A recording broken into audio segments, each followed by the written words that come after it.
साथियों, अक्षर अकेडमी में फिर से स्वागत है आपका। आज अपन हिंदी की जो है दूसरी क्लास कक्षा में आपका फिर से स्वागत है। इससे पहले हमने क्लास 1 में पढ़ा था जो हिंदी भाषा का विकास कैसा हुआ है। जिन लोगों ने भी हिंदी भाषा का विकास नहीं पढ़ा है वो पूरा वीडियो देख लें। हिंदी भाषा का विकास काफी महत्वपूर्ण टॉपिक था और उससे कुछ क्वेश्चन पूछे हुए हैं। आज का जो हमारा क्लास 2 है इसमें हम पढ़ेंगे, कुछ परिभाषा देखेंगे और पढ़ेंगे वर्डों के बारे में पढ़ने का प्रयास करेंगे कि वर्ड वगैरह क्या है और कुछ परिभाषा खंड वगैरह देखेंगे क्या क्या चीजें हैं।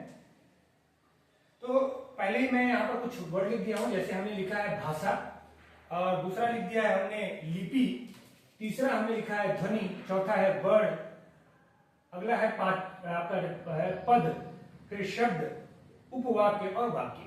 ये सारे चीजें हम आपको क्या कर दिए, लिख दिए हैं कि भाषा क्या है। अब बेसिक सवाल इसमें पूछता है कि भाषा क्या होती है, भाषा कितने प्रकार की होती है। दूसरा पूछता है कि किस धातु से बना हुआ है, कौन से शब्दों से बना हुआ है, इसका अर्थ क्या होता है। लिपि क्या होती है, हिंदी की लिपि क्या है, लिपि की परिभाषा क्या है। ध्वनि क्या है, भाषा की सबसे छोटी इकाई क्या है। वर्ड क्या होते हैं, पद क्या होते हैं और शब्द क्या होते हैं, उपवाक्य क्या होते हैं, वाक्य क्या होते हैं, इनके बारे में। तो बेसिक चीजों को अपन देखने का प्रयास करते हैं। बाकी सीरियस में जो जैसे जैसे आगे बढ़ते जाएंगे अब अपन बाकी चीजों को भी अपडेट करते चलेंगे। बेसिक हिंदी में अपन 3 चीजों पर विचार करते हैं। पहला जो होता है वर्ड विचार, पहला जो टॉपिक होता है वर्ड विचार का टॉपिक होता है।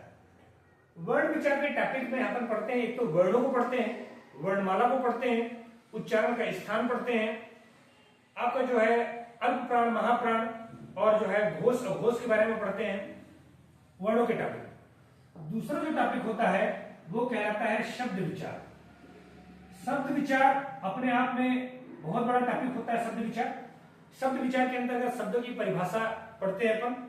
जैसे रूढ़ शब्द क्या होते हैं, यौगिक शब्द क्या होते हैं, योग रूढ़ शब्द क्या होते हैं, तत्सम तद्भव देशज विदेशज संकर शब्द क्या होते हैं, विकारी अविकारी शब्द क्या होते हैं, संज्ञा सर्वनाम क्रिया विशेषण ये शब्द क्या होते हैं, पर्यायवाची शब्द, विलोम शब्द, स्वोच्चरित शब्द इत्यादि क्या होते हैं, इन शब्दों के बारे में पढ़ते हैं। और तीसरा अपन विचार करते हैं वाक्य पर विचार। तीसरा जो टॉपिक होता है वो क्या होता है, वाक्य विचार। वाक्य विचार के टॉपिक में अपन पढ़ते हैं कि वाक्य कितने प्रकार के होते हैं, वाक्य का निर्माण कैसे होता है, कारक चिन्हों का प्रयोग कैसे किया जाता है, वाक्य का निर्माण कैसे होता है, उनके कितने भेद होते हैं, मिश्रित वाक्य कैसे होते हैं, संयुक्त वाक्य कैसे होते हैं, सामान्य वाक्य कौन से होते हैं, इनके बारे में अपन पढ़ते हैं। तो इनके बारे में क्रम से अपन पढ़ेंगे। आज थोड़ा भाषा बोध का टॉपिक है और साथ में वर्ण विचार पर अपन चर्चा करेंगे। तो भाषा बोध के रूप में अगर भाषा का बोध करना है आपको तो पहले यही जानना होगा कि भाषा क्या होती है। तो मूलतः जो भाषा है वो भास धातु से बनी हुई है। किस धातु से बनी हुई है, भास धातु से बनी हुई है, जिसका अर्थ होता है अभिव्यक्त करना। क्या मतलब होता है, अभिव्यक्त करना। यानी कि दुनिया में हर जीव किसी न किसी रूप में अपने भावनाओं को व्यक्त करता है और जिस भी अपनी भावनाओं को व्यक्त करने के लिए जिस भी शब्द, ध्वनि, वर्ण, लिखित, अलिखित, सांकेतिक या किसी भी रूप में प्रयोग कर ले, अगर वो अपना कम्युनिकेशन करना चाहता है वही उसकी भाषा कहलाए। मतलब भास धातु से बना है, संस्कृत का शब्द है भास धातु, जिससे भाषा का निर्माण होता है। और भाषा का मतलब होता है अभिव्यक्त करना, यानी कि कम्युनिकेशन करना, बातचीत करना, बोलना मूलतः। तो भाषा कितने प्रकार की होती है, तो मूलतः जो भाषा अगर देखा जाए तो भाषा 3 प्रकार की होती है। पहला कौन सा होता है, सांकेतिक भाषा। दूसरी भाषा होती है मौखिक भाषा और तीसरी भाषा होती है लिखित भाषा।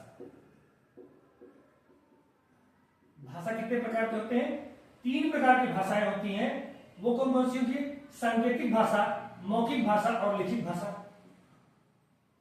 सांकेतिक भाषा वो है जिसमें हम अपने संकेतों का प्रयोग करते हैं, हाथ के इशारे का प्रयोग करते हैं, आंखों का प्रयोग करते हैं, भाव का प्रयोग करते हैं, चेहरे के हाव भाव का प्रयोग करते हैं ये हमारी सांकेतिक भाषा होगा।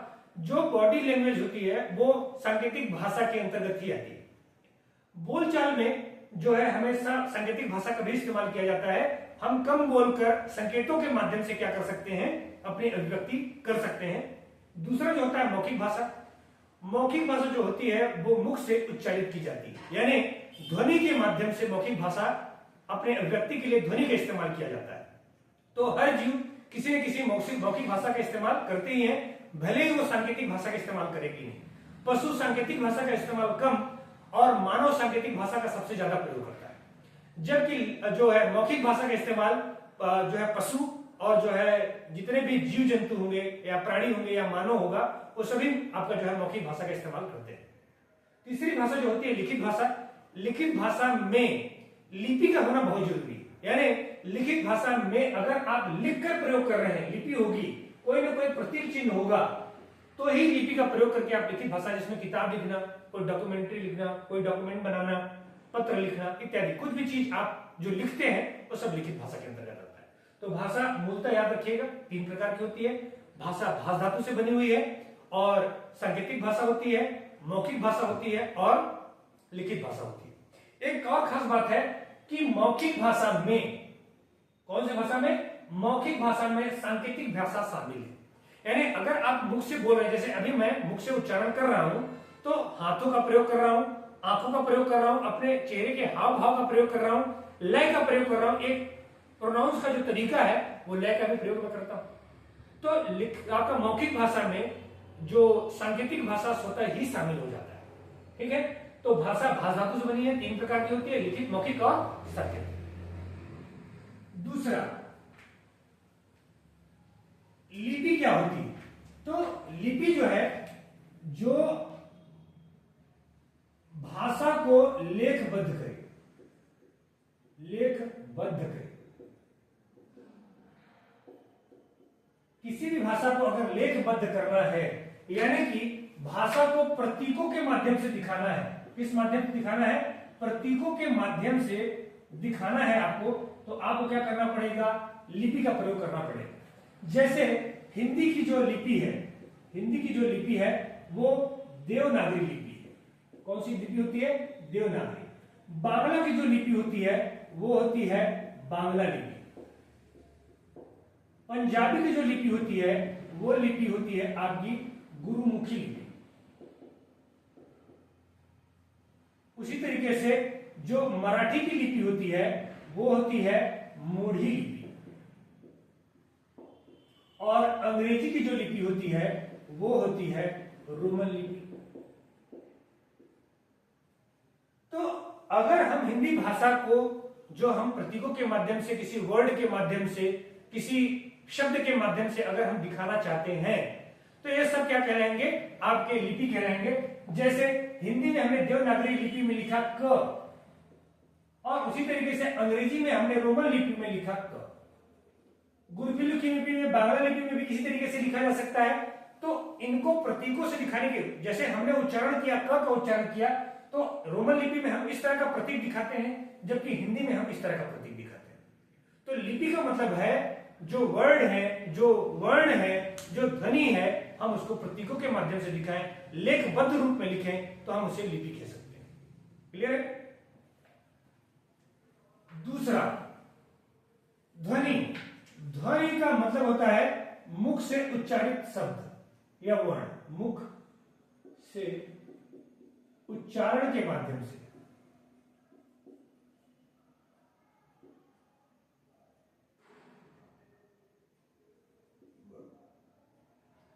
तो मुख के उच्चारण के माध्यम से जो भी ध्वनि निकलेगी वो भी ध्वनि क्या होती है, वो ध्वनि कहलाती है। ये भाषा की सबसे छोटी इकाई है, भाषा की सबसे छोटी इकाई, सबसे छोटी इकाई। अगर आपसे पूछे कि भाषा की सबसे छोटी इकाई क्या होती है, तो वो होती है ध्वनि। यानी हर जीव, चाहे वो जो है प्राणी हो यानी मानव हो या वो पशु हो, अपने संचार के लिए किसी न किसी ध्वनि का इस्तेमाल करते हैं। इसीलिए ध्वनि को भाषा की सबसे छोटी इकाई मानी जाती है। बिना ध्वनि के कोई भी भाषा संचारित नहीं की जा सकती। वर्ण क्या होते हैं?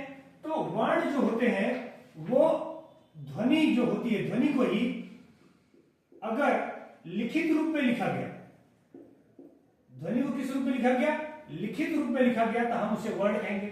जैसे उदाहरण के तौर पर हम क की ध्वनि का उच्चारण करते हैं, लेकिन हमने प्रतीकों से, प्रतीक के माध्यम से क शब्द लिखा, तो ये एक वर्ण कहलाएगा, जबकि जो मुख से निकली हुई जो ध्वनि थी वह ध्वनि कहलाएगी।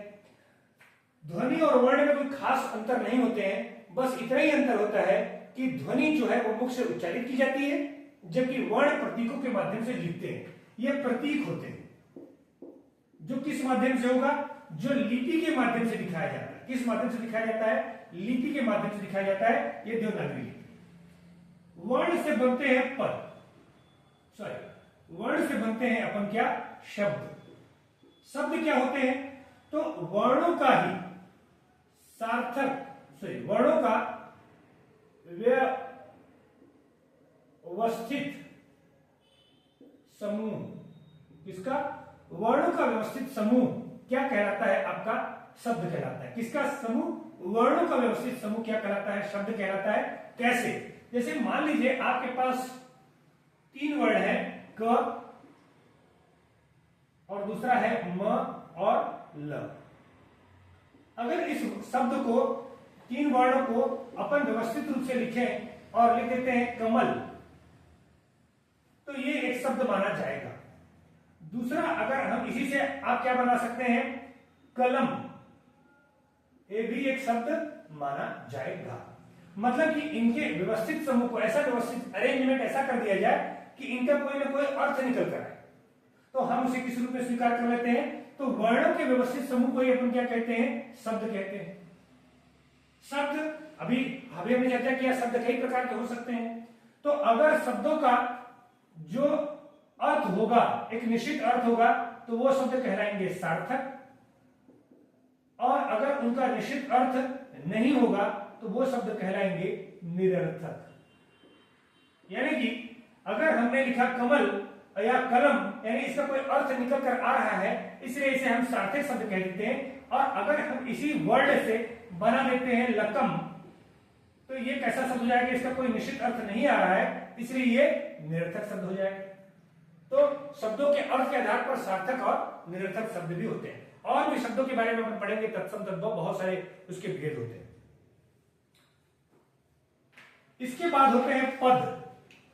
पद का मतलब है इन शब्दों के व्यवस्थित रूप को अपन क्या कह देते हैं, पद, जिसमें कारक विभक्ति वगैरह का इस्तेमाल किया जाएगा, वो आपके पद कहलाएंगे। उपवाक्य, अधूरे वाक्यों को, अधूरा सेंटेंस होगा, वाक्यों को अपन क्या कह देते हैं, उपवाक्य कह देते हैं।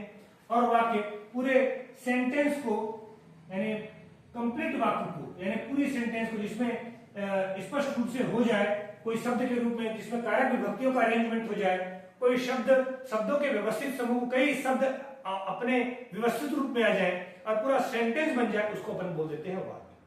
तो मूलतः कई बार पूछा जाता है कि कौन किससे बना हुआ है, कौन किससे बना हुआ है, तो आप ध्यान रखिएगा कि आपका जो है भाषा की सबसे छोटी इकाई होती है ध्वनि।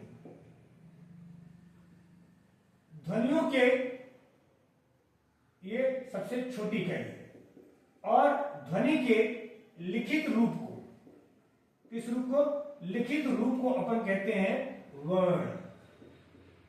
वर्णों के व्यवस्थित समूह को अपन कहते हैं शब्द। शब्दों से बनता है, शब्दों से क्या बनता है, पद, और पद से क्या बनता है, उपवाक्य। उपवाक्य से क्या बनते हैं, वाक्य। ये दोनों असल में एक ही चीज है। ध्वनि या वर्णों से बनते हैं शब्द, शब्द से बनते हैं पद, और पद से बनते हैं उपवाक्य, और उपवाक्य से ध्वनि का रूप नहीं है। जैसे वर्ण के रूप में आप लिख सकते हैं क, ख, ग, घ, अ, आ। शब्द के रूप में आप लिख सकते हैं कमल। पद के रूप में लिख रहे हैं कमल खिला, कमल खिला। उपवाक्य के रूप में कमल खिला होगा, और वाक्य के रूप में कमल खिलता है, कमल को खिलते देखा है। इस तरीके से अपन क्या मान सकते हैं, ये कंप्लीट वाक्य है तो इसको वाक्य मान सकते हैं। तो इस ध्वनि, वर्ण, शब्द, पद, उपवाक्य और वाक्य में इस तरह का विभाजन किया गया है। तो आज चूंकि अपन वर्ण पढ़ रहे हैं तो इनमें मूल रूप से ध्यान रखिएगा, क्या क्या चीजें ध्यान रखनी है आपको, कि भाषा भाष धातु से बना है और जो 3 प्रकार की होती है, लिखित, मौखिक और सांकेतिक। लिपि, जिसको भाषा को अगर लेखबद्ध किया जाए तो लिपि कहलाएगी। हिंदी की लिपि कैसी है, देवनागरी लिपि। ध्वनि मुख से उच्चारित की जाए, जो भी मुख से उच्चारित, जो भी जिस भी वर्ड का उच्चारण किया जाएगा वो उसकी ध्वनि कहलाएगी। ध्वनि का रूप कभी किसी भी भाषा बदल सकती है लेकिन ध्वनि का रूप नहीं बदल सकता है। वर्ण आपका जो है ध्वनि का ही, जो प्रतीक चिन्हों से, अगर ध्वनि को प्रतीक चिन्हों से दिखाया जाने लगे तो हम उसे वर्ण कहते हैं। वर्णों के व्यवस्थित और सार्थक समूह को अपन क्या कहते हैं, शब्द कहते हैं। शब्दों के व्यवस्थित समूह को अपन पद कहते हैं या उपवाक्य कहते हैं या वाक्य कहते हैं। तीनों, इनके साइज में अंतर है, बाकी चीजें, सभी चीजें क्या है वो सेम है। अब जो अपन जानना चाहते हैं वो क्या है, वो मैं आपको बता दूं। वर्ण 2 प्रकार के होते हैं। कौन कौन से? एक होते हैं स्वर और एक होते हैं व्यंजन, जो संभवतः आप जानते हो। स्वरों की संख्या 11 है और व्यंजनों की संख्या 33 है। वर्णों के समूह को अपन कहते हैं वर्णमाला। वर्णों के समूह को अपन क्या कह सकते हैं, वर्णमाला कह सकते हैं। वर्णमाला में अक्षरों की संख्या होती है 52।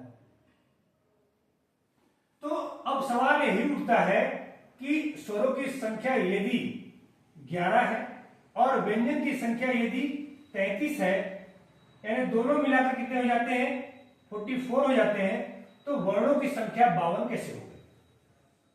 क्योंकि बीच बीच में सवाल पूछते हैं। तो मैं यही आपको वर्णों के मामले में, वर्णों के चैप्टर में यही अपन पढ़ते हैं कि वर्ण असल में होते कौन है। तो एक बार अपन वर्णों को पूरा लिख लेते हैं, इसके बाद वर्णों के बारे में पढ़ते हैं।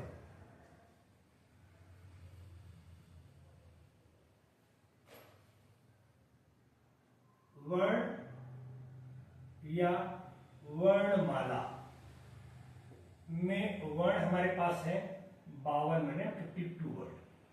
वर्णों के रूप में पहले जो होते हैं वो होते हैं स्वर। स्वर की संख्या मानी जाती है 11।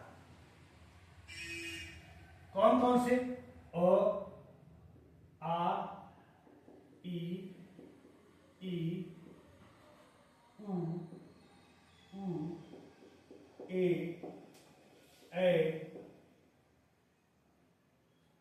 ओ, औ, आहा और री।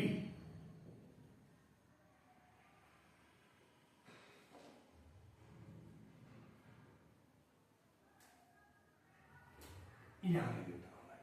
ए, ओ हो गया, औ हो गया, हो गए, आहा हो गए और री हो गए। अब चूंकि स्वरों की संख्या मैंने आपको बताई है 11, लेकिन मैंने जो वर्ड लिखे हैं इनकी संख्या मैंने लिखी है कितनी? 13। ये कैसे होते हैं?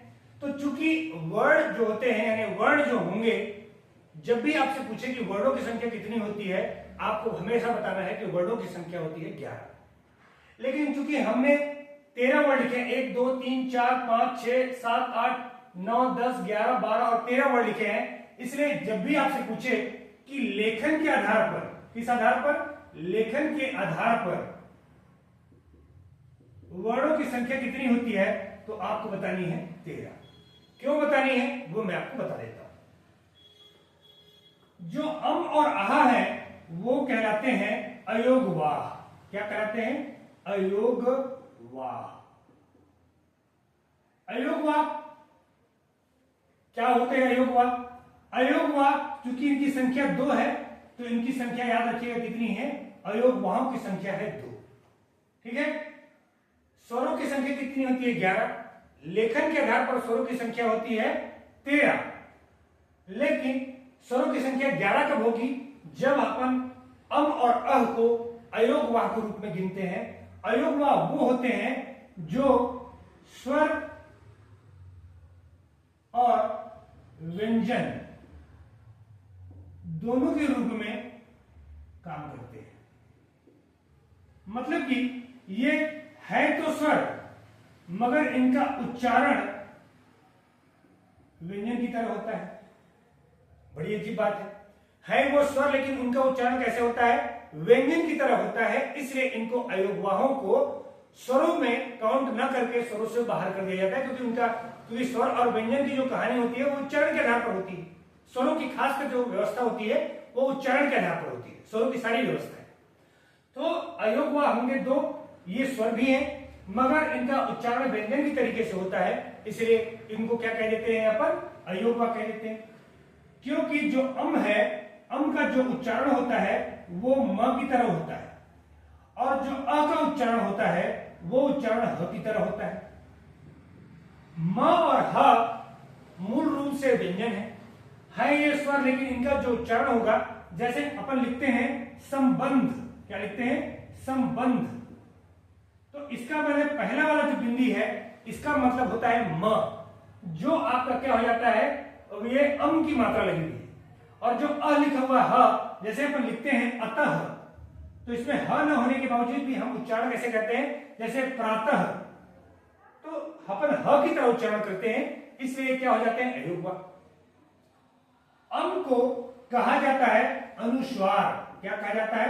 अनुस्वार। और अ को कहा जाता है विसर्ग।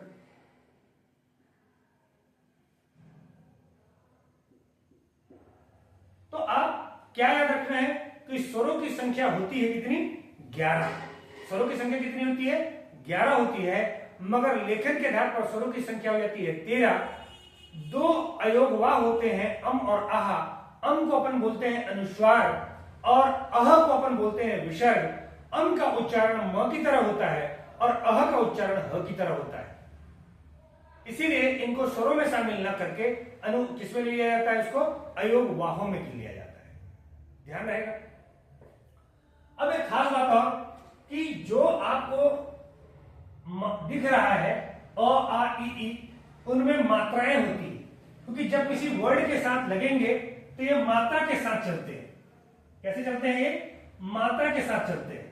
तो मात्रा के साथ अगर चलेंगे तो अ की मात्रा नहीं होती है, आ की मात्रा होती है, एक डंडी लग जाता है। ई की मात्रा छोटी ई का मात्रा होता है। ऊ का बड़ी ई की मात्रा, ऊ का मात्रा बड़ा ऊ, ए सिंगल डंडी, ए डबल डंडी, ओ एक डंडी और ओ डबल डंडी। 1 2 3 4 5 6 7 8 9 और एक हो जाता है री। री का मात्रा ये डंडी लगने के बाद ऐसे होता है, जैसे अपन लिखते हैं कृष्ण, तो कृष्ण में ये जो ट जैसा आपको दिखाई देता है ये आपकी री की मात्रा है।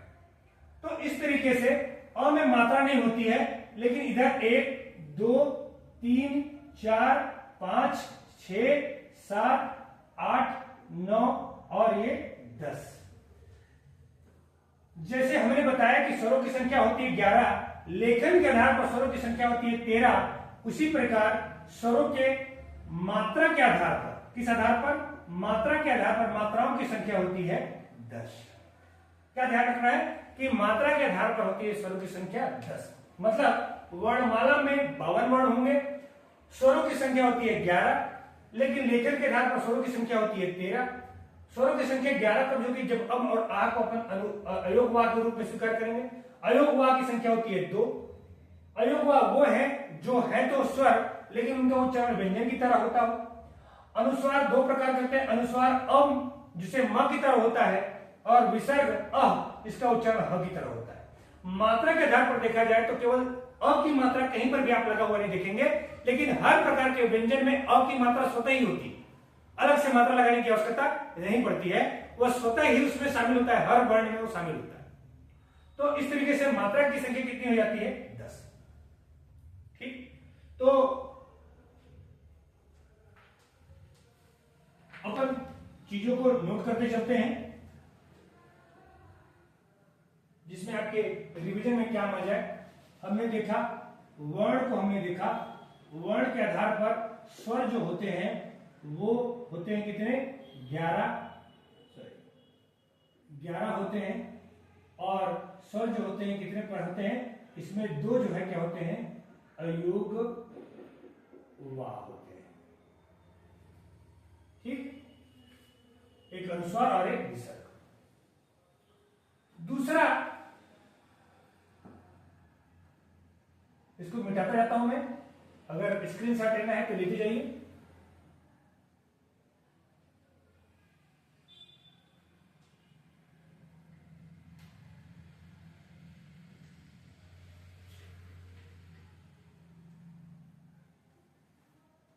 दूसरे होते हैं व्यंजन।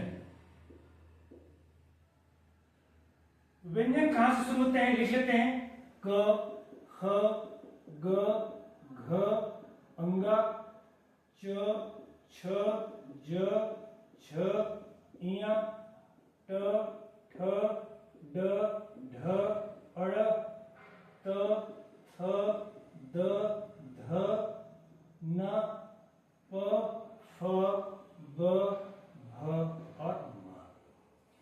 ये 5 इधर हैं और 5 इधर हैं।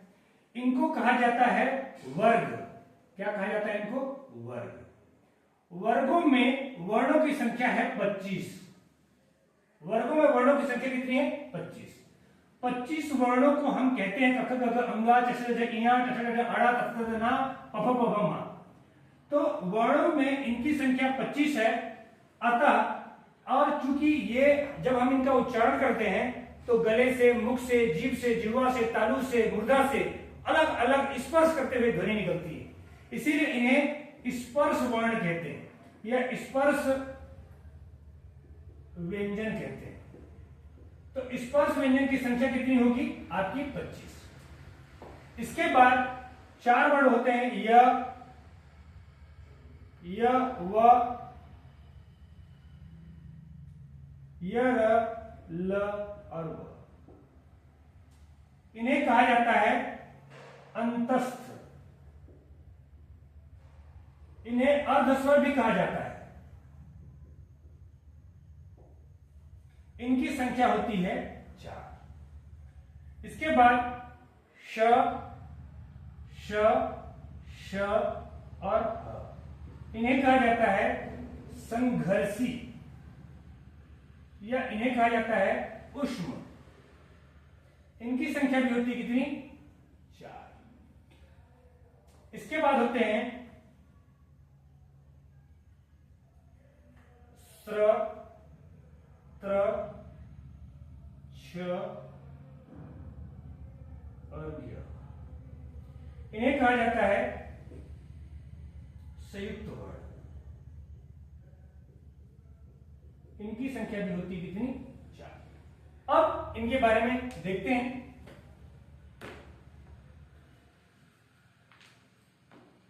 व्यंजनों में दो जो होंगे,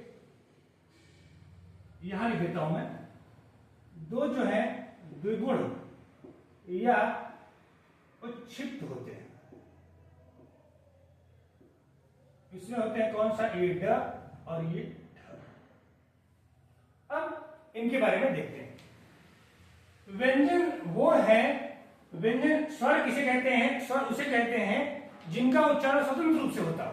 आगे स्वरों की परिभाषा में अपन देखें। व्यंजन हमेशा स्वरों के सहायता से उच्चारित किए जाएंगे, यानी स्वरों के सहयोग से ही व्यंजन का उच्चारण किया जा सकता है। स्वरों स्पर्श व्यंजनों की संख्या कितनी होती है? 25 होती है। कौन कौन से होते हैं? क, ख, ग, घ, ङ, च, छ, ज, इ, ट, ठ, ड, ढ, अ, त, थ, द, न और प, फ, ब, म।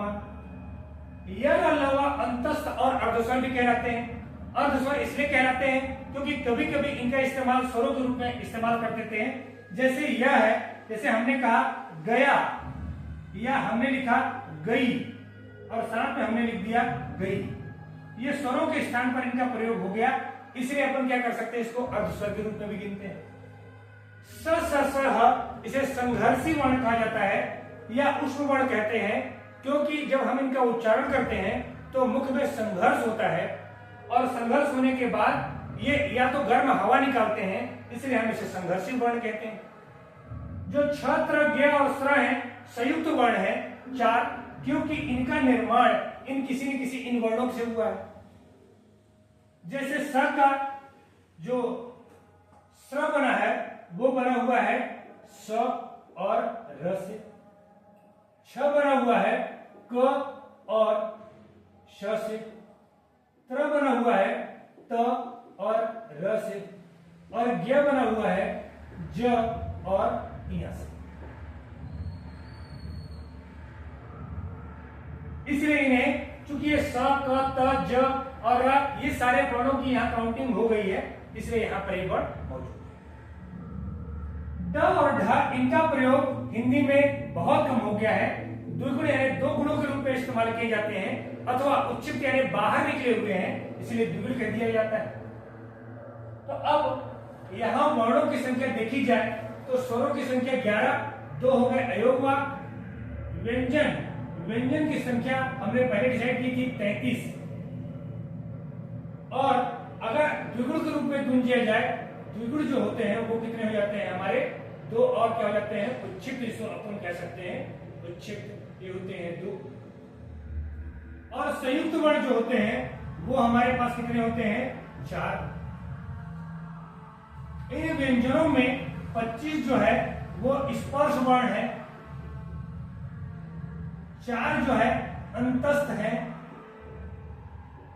और 4 जो है वो संघर्षी है या उष्ण है।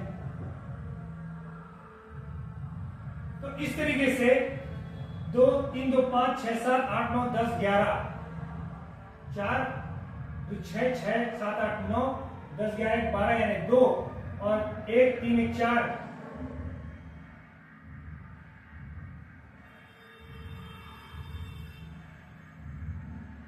ये 52 वर्णों की संख्या। ठीक है, वर्णों की संख्या कितनी होगी 52। तो इस तरीके से वर्णों में वर्णमाला की संख्या कितनी हो गई हमारे, क्या क्या ध्यान रखना है, इन्हीं को ध्यान रखना है। तो वर्णमाला में स्वरों की संख्या होती है 11, लेकिन लेखन के आधार पर संख्या कितनी होगी 13, लेकिन मात्रा के आधार पर संख्या कितनी होगी 11 10। अयोगवाक 2 होंगे, कौन कौन से, एक अम होंगे और एक अ।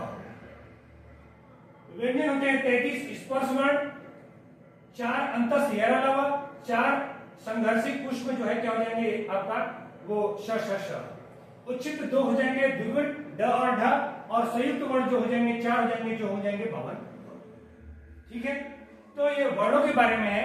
इसके बारे में जो अगली जो टॉपिक होगी स्वर और व्यंजन की कंप्लीट टॉपिक होगी, जिसमें स्वरों का उच्चारण स्थान, स्वरों की परिभाषा, स्वरों व्यंजन की परिभाषा। आज हमने सिर्फ वर्णमाला पर बात की, वर्णमाला की संख्या की। तो यहाँ पर संख्या के आधार पर बहुत सारे क्वेश्चन पूछते हैं, तो आज की वीडियो में संख्या के आधार पर क्वेश्चन, सारी चीजों को आप क्या कर सकते हैं, याद कर सकते हैं। और जो भी जिज्ञासा या जो पूछना हो तो आप कमेंट करके बता सकते हैं। ठीक है, तो अगर वीडियो अच्छा लग रहा हो तो अधिक से अधिक शेयर कीजिए, अधिक से अधिक लोगों तक शेयर कीजिए, और वीडियो में और कुछ सुधार की अगर आवश्यकता है तो कमेंट करके जरूर बताइए। ठीक है, तो आज के लिए इतना, बहुत बहुत धन्यवाद।